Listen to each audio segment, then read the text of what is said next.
ദൈവ തിരുനാമത്തിന് മഹത്വമുണ്ടാവട്ടെ. Bible reading പ്രോഗ്രാമിലേക്ക് ഏവരെയും കർത്തൃനാമത്തിൽ ഹാർദവമായി സ്വാഗതം ചെയ്യുന്നു. ഒന്ന് രാജാക്കന്മാരുടെ പുസ്തകം നമ്മൾ വായിച്ച് പഠിക്കുന്നതായ ദിവസങ്ങളാണല്ലോ ഇത്. അതിൻ്റെ 7-ാം അധ്യായം നമ്മൾ വായിക്കുന്നു. 6-ാം അധ്യായത്തിൽ ദേവാലയ നിർമ്മാണം പൂർത്തീകരിച്ചു. 7 വർഷം കൊണ്ടാണ് യെരുശലേം ദേവാലയം ശലോമോൻ ആദ്യമായി പണിയുന്നത്. 7-ാം അധ്യായത്തിൽ നമ്മൾ വായിക്കുന്നത് ശലോമോൻ തനിക്ക് വേണ്ടി ഒരു കൊട്ടാരം പണിതു. അത് പണിയുവാൻ 13 വർഷം എടുത്തു എന്നാണ്. അപ്പോൾ ദേവാലയത്തേക്കാൾ എന്തോ ഒരു മഹത്തായ രീതിയിലാണ് സോളമൻ തൻ്റെ കൊട്ടാരം പണിതതെന്ന് നമുക്ക് ഊഹിക്കാവുന്നതാണ്. ദൈവിക ജ്ഞാനം കൊണ്ട് നിറഞ്ഞവനാണെങ്കിലും സോളമൻ ഇവിടെ പ്രാധാന്യം കൊടുക്കുന്ന ദേവാലയത്തേക്കാൾ ഉപരി വലിയ പ്രാധാന്യം താൻ പാർക്കുവാൻ പോകുന്ന കൊട്ടാരത്തിന് അദ്ദേഹം കൊടുക്കുന്നുവെന്ന് നമുക്ക് മനസ്സിലാക്കാം. ഏകദേശം ദേവാലയം പണിതതിൻ്റെ ഇരട്ടി വർഷം തൻ്റെ കൊട്ടാരത്തിന് വേണ്ടി അദ്ദേഹം അവിടെ ചിലവഴിക്കുകയാണ്. ഇന്ന് ദൈവിക ശുശ്രൂഷയിൽ പ്രവേശിക്കുന്നവരുടെയും മനോഭാവം ഇതുതന്നെയാണ്. എല്ലാം വിട്ട് ദൈവനാമത്തിന് വേണ്ടി ശുശ്രൂഷിക്കാൻ ഇറങ്ങുന്നുവെന്ന് പറഞ്ഞ് ശുശ്രൂഷ സ്വീകരിക്കുകയും അതിനുശേഷം അവനവന് വേണ്ടി മാത്രം കരുതുകയും ചെയ്യുന്ന ഒരു വികലമായ ആധ്യാത്മികതയാണ് ഇന്ന് ഈ ഭൂമിയിൽ നമുക്ക് കാണാൻ പറ്റുന്നത്. ആദിമ ക്രൈസ്തവരെക്കുറിച്ച് നമ്മൾ പാടുന്നു. ലോകം, താത, സഹോദര, ജാതി, അവളുടെ തറവാട് എല്ലാം ഉപേക്ഷിച്ച് യേശുവിനായി മരിച്ചാൽ മതി എന്നുള്ള, അല്ലെങ്കിൽ അടുത്ത ലോകത്തെക്കുറിച്ചുള്ള പ്രത്യാശ മാത്രമായിരുന്നു അവരെ വഴി നടത്തിയത്. എന്നാൽ ഇന്ന് അതേ സ്ഥാനത്ത് അതേ ക്രിസ്തുവിൻ്റെ നാമത്തിൽ ഭൗതികമായതൊക്കെ നേടാൻ വേണ്ടി ക്രിസ്തുവിൻ്റെ നാമം ഉപയോഗിക്കുന്നു എന്നുള്ളതാണ് ക്രൈസ്തവ സമൂഹത്തിന് ഇന്ന് സംഭവിച്ചിരിക്കുന്ന ഏറ്റവും വലിയ അധഃപതനം. പഠിപ്പിക്കലുകളും പ്രസംഗങ്ങളും എല്ലാം വരാനുള്ള ലോകത്തെക്കുറിച്ച്, ജീവിതവും പ്രത്യാശയുമെല്ലാം ഈ ലോകത്തെക്കുറിച്ച്. അതൊരു വലിയ വിരോധാഭാസമാണ്. ശലോമോൻ്റെ ജീവിതത്തിൽ സംഭവിച്ചത് ഇതൊക്കെ തന്നെയാണ്. ധാരാളം സമ്പത്തുകൾ അദ്ദേഹത്തിനുണ്ട്. എല്ലാ രാജ്യങ്ങളും അദ്ദേഹത്തോട് ഐക്യതയിലായിരിക്കുന്നു. അദ്ദേഹത്തെ വെല്ലുവാനുള്ള ജ്ഞാനം ലോകത്ത് മറ്റാർക്കും ഇല്ലായിരുന്നു.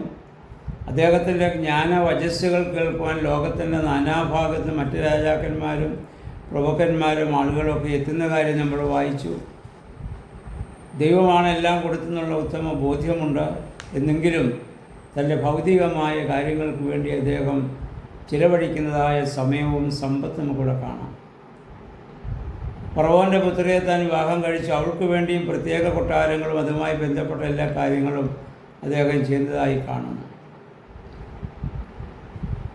നമ്മുടെയൊക്കെ ആ കർത്താവിൻ്റെ രാജ്യത്തിന് വേണ്ടി നമ്മൾ പ്രവർത്തിക്കാൻ സമർപ്പിതരായിരുന്നെങ്കിൽ എല്ലാറ്റിനേക്കാൾ ഉപരിയായി ദൈവത്തെ സ്നേഹിക്കുവാൻ നമുക്ക് സാധിക്കേണ്ടതാണ്.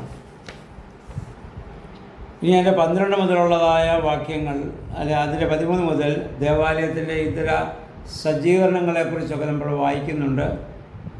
ടൈർ രാജാവായ ഹീരാമിനെ അദ്ദേഹം അവിടെ നിന്ന് വിളിച്ചു വരുത്തുകയും അദ്ദേഹം വലിയ ഒരു കലാബോധമുള്ളവനായിരുന്നു. അദ്ദേഹത്തെ കൊണ്ട് ദേവാലയത്തിൻ്റെ അകത്തെ സാധനങ്ങളൊക്കെ മനോഹരമായി പിന്നീട് അദ്ദേഹം പണിയുന്നുണ്ട്. അപ്പം അതിൻ്റെ 23 വാക്യങ്ങൾ നമ്മൾ വായിക്കുന്നത് ദേവാലയത്തിൻ്റെ അവിടെ ഒരു ജലസംഭരണി ഉണ്ടാക്കുന്നതായി നമ്മൾ വായിക്കുന്നുണ്ട്. അതിനു മുമ്പ് യെരുശലേം ദേവാലയത്തിലെ തൂണുകളെക്കുറിച്ചൊക്കെ നമ്മൾ വായിച്ചു. ഈ തൂണുകളൊക്കെ യോശുവ ശെഖേമിൽ നാട്ടിയതായ യഹോവയുമായി ചെയ്ത ഉടമ്പടിയുടെ കല്ലിൻ്റെ മാതൃകയിലായിരുന്നുവെന്ന് ചില ചരിത്രകാരന്മാർ രേഖപ്പെടുത്തിയിട്ടുണ്ട്.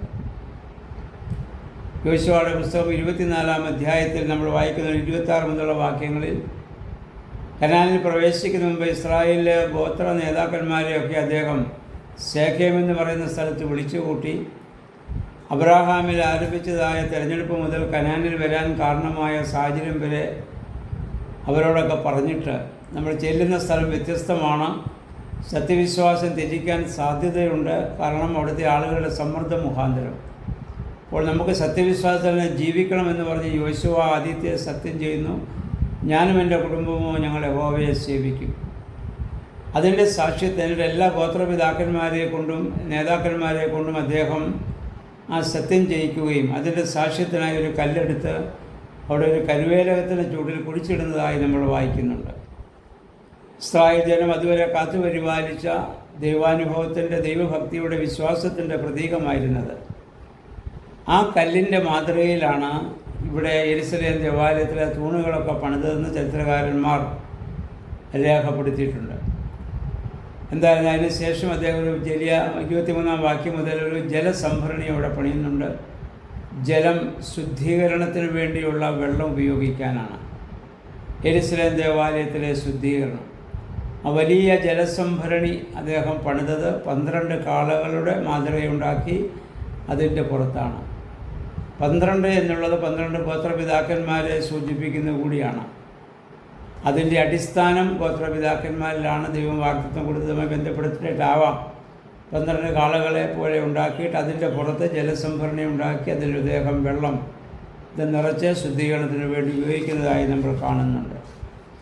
അതുപോലെ തന്നെ അതിനുശേഷം വിശുദ്ധ പീഠങ്ങൾ, സിംഹം, കാള, കെരൂബുകളുടെ രൂപങ്ങൾ, ക്ഷാളന പാത്രങ്ങൾ, ഉപകരണങ്ങളൊക്കെ എപ്രകാരം ഉണ്ടാക്കിയെന്നും ഏത് വസ്തുക്കളുണ്ട് ഉണ്ടാക്കിയെന്നൊക്കെ വളരെ വിശദമായി ഈ അധ്യായത്തിൽ നമ്മൾ വായിക്കുന്നുണ്ട്. അന്ന് ഭൂമിയിൽ കിട്ടാവുന്നതിൽ ഏറ്റവും മനോഹരവും ഏറ്റവും വിലപിടിപ്പുള്ളതായ സാധനങ്ങൾ കൊണ്ടാണ് അതെല്ലാം ഉണ്ടാക്കിയത്. കാരണം ദൈവത്തിന് കൊടുക്കുന്നതായ വലിയ മഹത്വമാണത്. എല്ലാറ്റിനേക്കാൾ വിലയേറിയതാണ് ദൈവം. അതുകൊണ്ട് സ്വർണം കൊണ്ടും വെള്ളി കൊണ്ടും അല്ലെങ്കിൽ അതായത് സരളവൃക്ഷങ്ങൾ കൊണ്ടും അങ്ങനെയുള്ള മനോഹരമായ തടികൾ കൊണ്ടും എല്ലാം അതിമനോഹരമായ രീതിയിലാണ് യെരുശലേം ദേവാലയത്തിലെ പണികളൊക്കെയും അവിടെ പൂർത്തീകരിക്കുന്നതെന്ന് നമുക്ക് കാണാൻ സാധിക്കുന്നുണ്ട്. പുതിയ നിയമത്തിലും നമ്മളെല്ലാറ്റിനേക്കാൾ ഉപരി ദൈവത്തെ സ്നേഹിക്കണം എന്നുള്ളതാണ് ദൈവത്തിൻ്റെ ആഗ്രഹം. മത്തായിയുടെ സുവിശേഷം 10-ാം അധ്യായം 34 വാക്യങ്ങൾ യേശു പറയുന്നുണ്ട്, എന്നേക്കാൾ അധികം അപ്പനെയോ അമ്മയോ മകനെയോ മകളെയോ പ്രിയപ്പെടുന്നവൻ എനിക്ക് യോഗ്യനല്ല എന്ന്. എല്ലാറ്റിനേക്കാൾ ഉപരിയായി ദൈവത്തെ സ്നേഹിക്കണം. ദൈവം നമ്മിൽ നിന്ന് പ്രതീക്ഷിക്കുന്ന ഈ സ്നേഹം മാത്രമാണ്. എല്ലാറ്റിനേക്കാൾ ഉപരിയായി ദൈവത്തെ സ്നേഹിക്കണം. അതങ്ങനെയെങ്കിൽ ഈ ഭൗതികമായതിൻ്റെ പിന്നാലെ നമുക്ക് കൂടുതൽ നമ്മൾ വ്യാകുലപ്പെടുകയില്ല. ദൈവമാണ് ഏറ്റവും വിലപിടിപ്പുള്ളത്. അതുകൊണ്ട് കർത്താവ് പറഞ്ഞു, ഭൂമിയിലെ സമ്പാദ്യങ്ങളൊക്കെ പുഴുവും തുരുമ്പും ഒക്കെ നശിപ്പിക്കുന്നതാണ്, എന്നാൽ സ്വർഗരാജ്യത്തിലെ നിങ്ങളുടെ സമ്പാദ്യം ഒരു പുഴുവിനോ ഒരു തുരുമ്പിനോ നശിപ്പിക്കാൻ സാധിക്കുകയില്ല. അത് നിത്യമാണ്. ആ ലോകത്തെ ലക്ഷ്യമാക്കിയാണ് നമ്മൾ ജീവിക്കുന്നത്. ആ ലോകത്തെ ലക്ഷ്യമാക്കി ജീവിക്കുവാനും ചിന്തിക്കുവാനും പ്രവർത്തിക്കാനും എല്ലാറ്റിനേക്കാൾ ഉപരിയായി നമ്മുടെ ദൈവത്തെ സ്നേഹിക്കുവാൻ നമുക്കിടയായി തീരണം. ദൈവമേ, പരിശുദ്ധാത്മാവേ, ഞങ്ങളിൽ പ്രവർത്തിച്ച് അതിനുള്ളതായൊരു ഹൃദയവും മനസ്സും മനോഭാവവും ഞങ്ങൾക്കുണ്ടാകണമേ എന്ന് ഓരോ ദിവസവും നമുക്ക് പ്രാർത്ഥിക്കാം. അതുകൊണ്ട് അപ്രകാരമുള്ള ഒരു പൂർണ്ണ സമർപ്പണത്തിന് നമ്മെ തന്നെ പരിശുദ്ധാത്മാവെ ശക്തീകരിക്കണമെന്ന പ്രാർത്ഥനയോടെ ഈ അധ്യായം നമുക്ക് വായിക്കാം. ദൈവം അതിന് നമ്മെ എല്ലാവരെയും സഹായിക്കുമാറാകട്ടെ.